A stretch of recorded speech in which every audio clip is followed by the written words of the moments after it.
Faith Science Podcast. My name is Tyler Bublitz, and welcome back to the fourth Sunday after Pentecost for the week of June 20th, 2021, and I'm excited to have you here.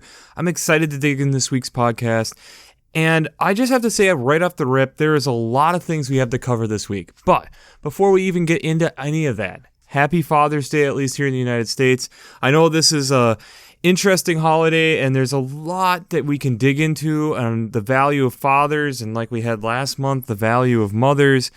But I think this week, I kind of want to get into the mashed potatoes, get right into what we're talking about fairly quickly. But I wanted to make sure that there's at least a shout out and recognizing the father figures in our lives and the importance of those, and especially within Scripture that we have both from last month, mothering images of God and definitely having fathering images of God. It's important to recognize those people. So let's jump right into the Twitter question from last week because we have a lot of readings and a lot of ground to cover this week.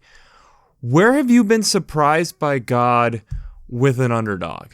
And I know this is kind of a hard question, a difficult question, but I think one of them we can look at is when we have different species on the endangered species list and watching them come back. And I look at for myself how a lot of birds of prey, raptors, which especially as a child and even still to this day are some of my favorite birds to watch and to look at, how 50 years ago there was a lot of question on how many of them were going to survive. Bald eagles, osprey, golden eagles, things of that nature, which was traced back to the effect of DDT on thinning their eggshells. And I think about the recovery that we've had. There's still ways to go. The eggshells still haven't fully recovered, but it's come a long way. And the recovery effort in the amount of individuals out in nature has recovered. And I think that's an underdog story that we at times even brush off too quickly. The reintroduction of wolves, we've talked about that so much into Yellowstone and the impact that that's had. The impact of what an underdog or something that's being counted out can have on an ecosystem or even as an individual can be quite huge. And I think sometimes we look at it too quickly and cast it aside, just like a mustard seed. And I think when we really recognize the value and the power that that has is when we really start actually making progress. So let's jump into these texts. There's a lot of them this week. So first, we have those semi-continuous texts, and you have two options, and that's partially why we have so many readings this week. So the first option is 1 Samuel chapter 17, optionally verse 1a, 4 through 11, and 19 through 23, and 32 through 49. This is a story of David and Goliath. And so a lot of the optional verses are kind of giving you some of the background to this. So you have the Philistines fighting, and Saul is there, and you just have the whole Israelites are just terrified. You have this huge man of Goliath that's 9 to 12 feet tall, just a mammoth of a man. And finally, kind of the story kind of gets chopped up here, but David goes to kind of help his brothers out. They're terrified by this person. He goes to Saul and says, I can take on this person. So Saul gives all this armor, and to the point where David can barely walk, and just like, no, this isn't my style. This isn't the way I'm going to do it. And so finally the next day, as every day, the Philistines come out and ask who will fight. And David comes out and he has his slingshot and some stones. And as you've probably heard the story before, David slings the stones around and places the stone to the forehead of Goliath and takes him down. And it's a very interesting story. They cut it off before it gets really too gruesome, but it's an interesting story, especially of faith and looking at how God has continued to equip us, but also to look at just at times how we can get bogged down, how we can get in our own heads, if you want to say it that way. And it's just an interesting story, and it's definitely something we'll talk a little bit about this week. The psalm related to that one is Psalm 9, verses 9 through 20. This is a psalm a little bit of triumph. It's a psalm of how the Lord continues to provide for his people, and it does help provide a way through. And especially, it talks about in verse 15, the nations have sunk in the pit that they have made, kind of this idea that the ones who aren't living with the Lord will eventually be compressed or repressed so that God can continue to provide. God can shine through and be a light amongst the darkness and will strike fear into the nations that don't know God. The other semi-continuous reading that we can look at from 1 Samuel is 1 Samuel chapter 17, verse 57 to chapter 18, verse 5, and then continued in chapter 18, starting at verse 10 through 16. This shows a little bit of the relationship between Jonathan and David, who are just this really deep love that they have for each other. And we especially see that at the beginning, how Jonathan has been this good soldier, and now David has been kind of leading some of the army of Saul. And so Jonathan giving his own equipment to David. And then the second half of the reading, how Saul is getting envious of this, that David continues to be successful out in the field, and so Saul is envious. And Saul has God leaving him and going into David, and David being somewhat scared at times because Saul tries to take his life, and yet it's the reassuring that because the Lord is with David, the Lord is continuing to protect David. The psalm correlated with that is Psalm 133, and it's a really short psalm, so I'm just going to read it to you. How very good and pleasant it is when kindred live together in unity. It is like the precious oil on the head, running down upon the beard, on the beard of Aaron, running down over the collar of his robes. It is like the dew of Harmon, which falls on the mountains of Zion, for there the Lord ordained his blessing, life forevermore. So again, living in unity, working together, working in with God, internal within us, but also working within God in and amongst others so that we can see the blessings that are coming upon all of us. If you're going more with the traditional readings, you get the Old Testament reading of Job, chapter 38, verses 1 to 11. And this is, the story of Job is just a crazy story in and of itself. But at this point, Job has been just really kind of questioning God. And God responds kind of an interesting, fun response, especially when he starts getting into like verse 4 here, where were you when I laid the foundations of the earth? Tell me if you have understanding. And it's God laying out this understanding of you can only understand so much, and that I've been here since the beginning of time. So there are things that I understand that you just can't comprehend. And that's partially why you continue to follow. That's partially why we're in this relationship, is that because of the understanding that I have that I want to give to you, but it's going to take a long time, that's why you follow. The trust that comes from that. The psalm then that goes with that is Psalm 107, verses 1 to 3 and 23 to 32.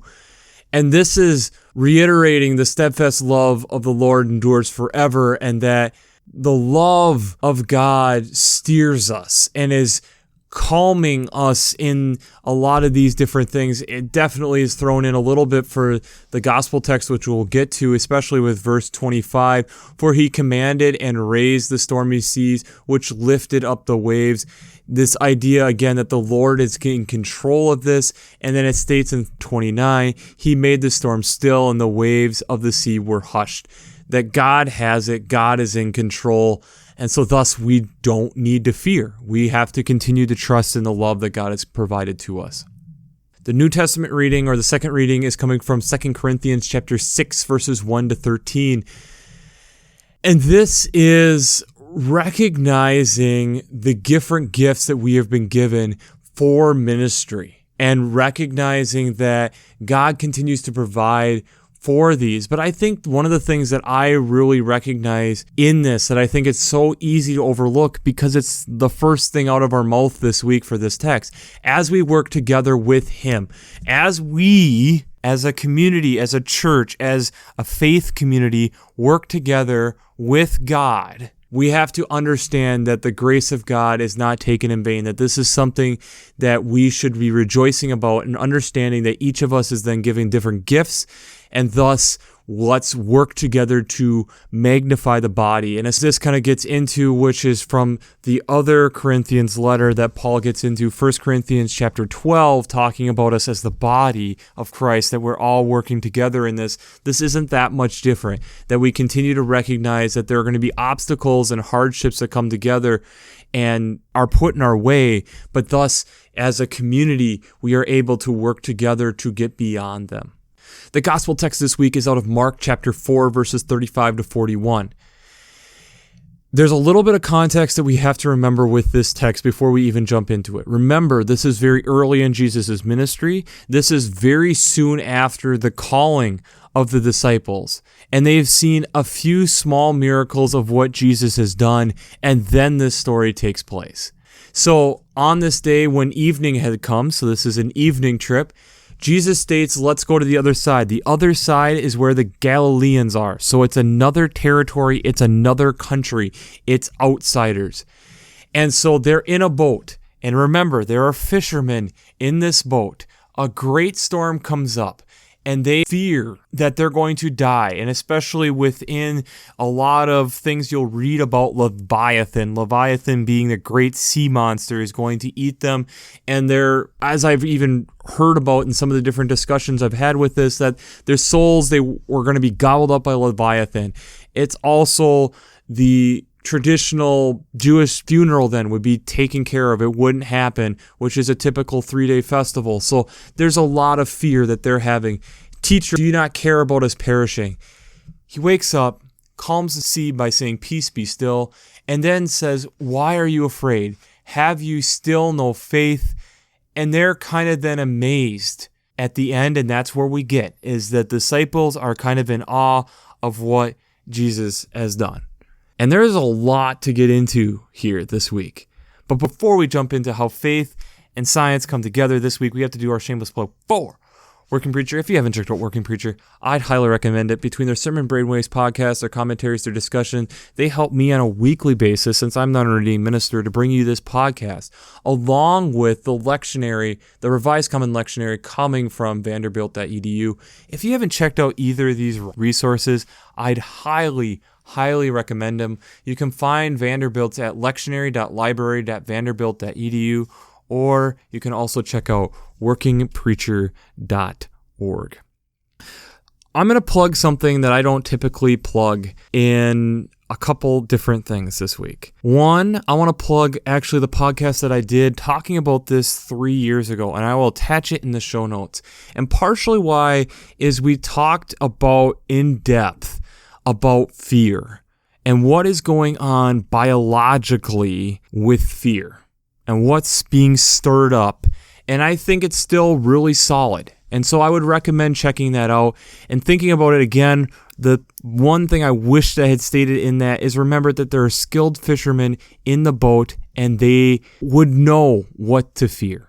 The other thing I'm going to stir up and recommend you check out is actually a Disney Pixar film that I think was released this weekend, is Luca. It's a really, really good film. I think there's a lot of relationship stuff, but one of the things that it really brings up in the film is change and the fear of change. Why is that? Why are we afraid of change? Because let's look at the disciples. The disciples have just decided to follow Jesus, right? This is still very early in the ministry, as we talked about. And now Jesus is trying to push them out of their comfort zone into a new country. They're doing a night boating trip, which is more dangerous. The sea rolls up. This does not look promising. Paul talking about in the letter, in the 2 Corinthians letter, about all the different things that can get in the way of ministry. Job questioning everything that's been going on, and the Lord kind of laying this straight. But if you know the story of Job, how much he's questioning because of so much is going wrong in his life. And David, from one, not having the fear initially to be fight this, but the Israelites did. And Saul then, in the second 1 Samuel text, being fearful of losing power. So why is that? Why are we so worried about this? Why are we so scared? Why do we fear so much? I'm going to attach some TED Talks down below because it really helped me think about a few things here. We as people like hiding behind perceived security. Think about it. How many decisions that we make are made with the idea that this is a secure, this is a safe decision. I don't want to put myself and leave myself too vulnerable. Stella Bida did this really awesome, and like I stated, TED Talk, and I'll attach the links down below, change, an opportunity rather than a fear. How this idea of we have conflicted ourselves with the idea of change as a thing that we should be scared of because we don't know what it can be. But it also prevents us from living out our dreams. The fear of change limits us from getting into a land of opportunity. If we can let go of the fear of change, it leads us into a land of opportunity. And why is that? Why do we have that in our DNA? And part of it's based off of how we make habits.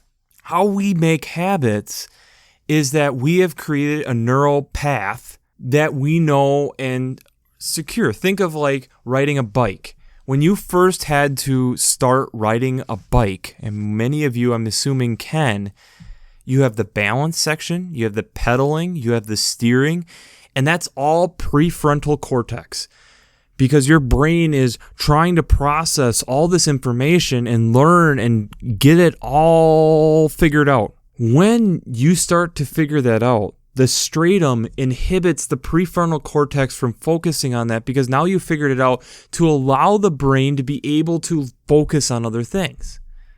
If you look at your body now, there's a lot of ways that that's already going on. Do you think about breathing that much? The Methuselah in the back of your brain helps with that. The cerebellum in the back of your head helps with balance, so you don't have to think about that. You just do it. Allowing and opening up, think about it as like a computer, opening up memory to be able to focus and opening up RAM to be able to do other processes in your brain.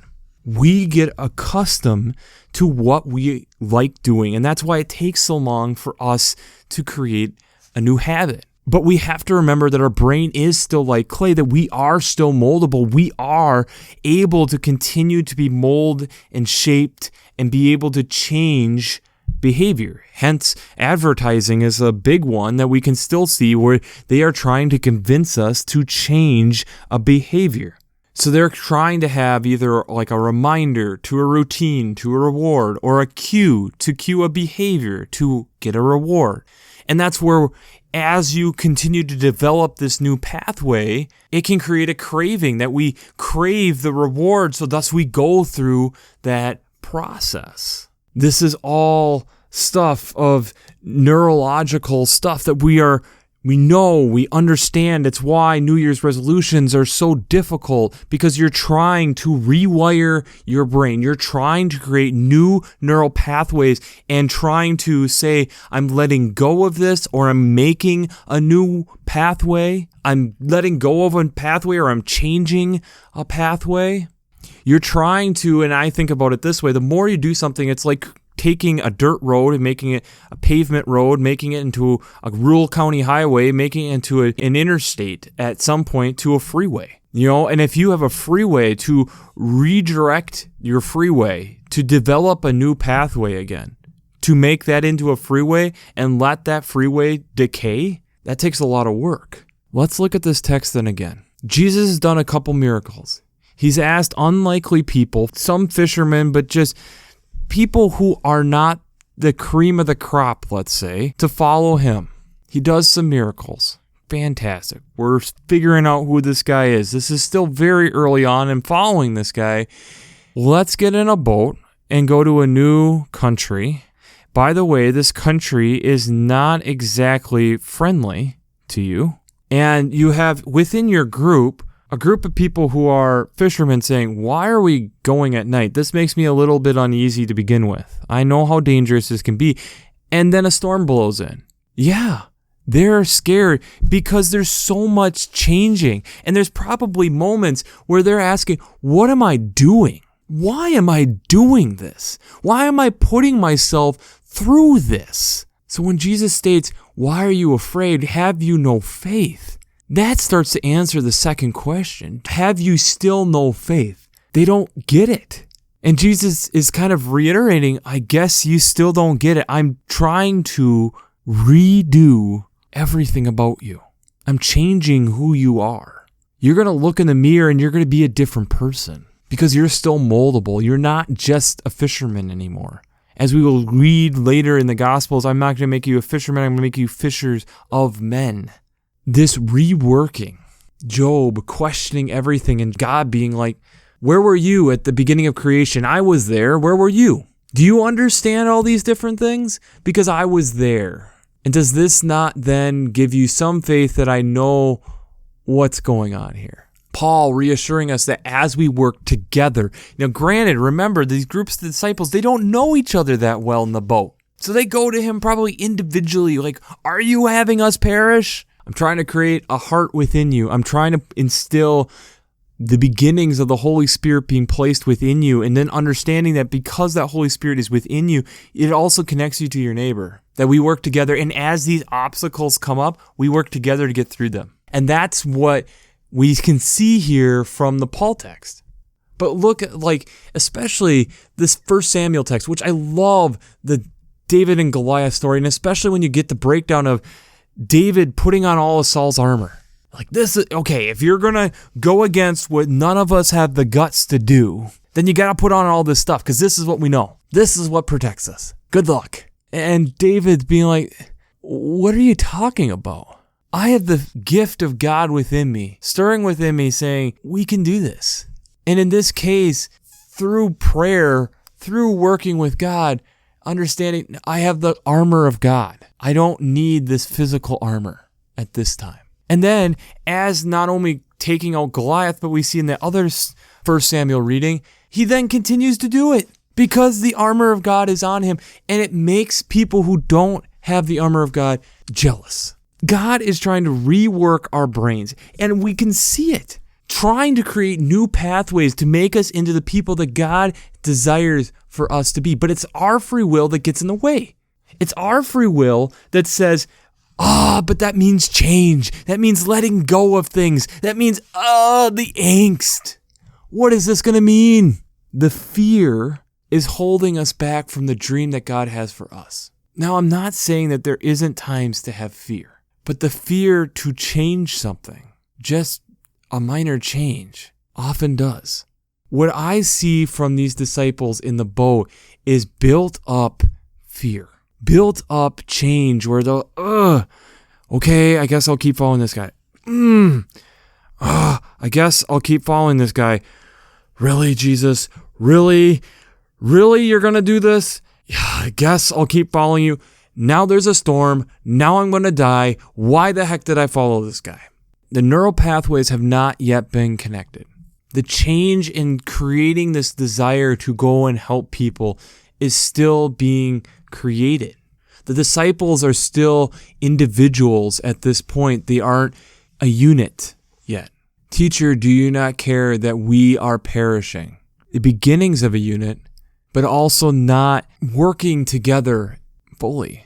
Not understanding what God is trying to stir up within them and create in them to take their brain and make it into something new. Because what they have known to this point, God, as we know throughout the gospel, is about to radically shake up their world, radically change how they perceive the world. And this is the beginnings of it. And it's going to make people upset, and it's going to make things hard and difficult, and there's going to be obstacles in the way. But as long as we are chasing after the vision of where God is wanting us to go, we also know that we have an armor of protection. And we also know from neuroscience that our brain is moldable. And if you check out that last podcast when I go into talking about fear, there's also a reason why Jesus is saying do not fear. Because it's the long and short of it, fear gets you to worry about yourself. not worry about others. And we know where Jesus' ministry is going, and thus this is the beginning of that transformation. We are watching throughout the Gospels the transformation of these disciples, as we should be transformed to be able to look and be like Christ.